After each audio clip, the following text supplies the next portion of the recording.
The Last Starfighter, a New Alliance. The Gunstar glided through the silent dark toward Rylos, its hull scarred from the last battle but alive with faint blue light. Alex sat in the cockpit beside Maggie, her eyes wide as stars unfolded across the viewing canopy. The war against Jur's armada was over, but peace was fragile in the shattered reaches of the frontier. When they arrived, Rylos was half in ruins. The Star League had won the war but lost most of its fleet. Centauri's people spoke of rebuilding, but whispers spread. Remnants of the Kodan Empire had scattered into deep space. Alex realized that victory wasn't an ending. It was the first step in a new kind of war, one for unity. The League Council offered Alex a high command position, a trainer and strategist for the next generation of starfighters. But Alex wasn't content to sit behind a console. He wanted to build a bridge between Earth and the League, believing humans could become defenders of the galaxy, not just bystanders. Maggie, eager to prove herself, joined the communications corps on Rylos. Her empathy helped foster trust between the fractured systems now under the League's protection. Together they became symbols, a human couple who represented hope across light years.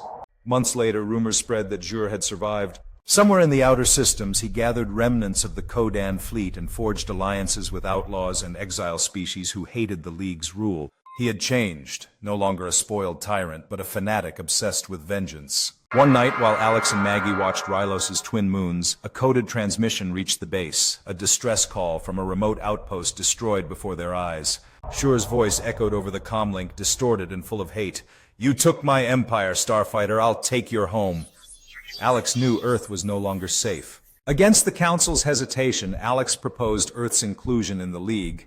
They feared humans weren't ready, but Alex believed otherwise. Secretly, he transmitted modified versions of the Starfighter training program back to Earth's networks.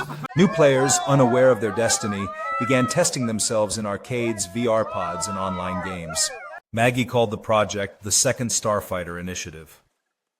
When the first recruits arrived, a group of human pilots, scientists, and dreamers, Alex stood before them not as a legend, but as proof that any person could rise from a forgotten world and change the galaxy. Epilogue: years later, Rylos thrived again. The Gunstar Victory still flew, now refitted and faster than ever.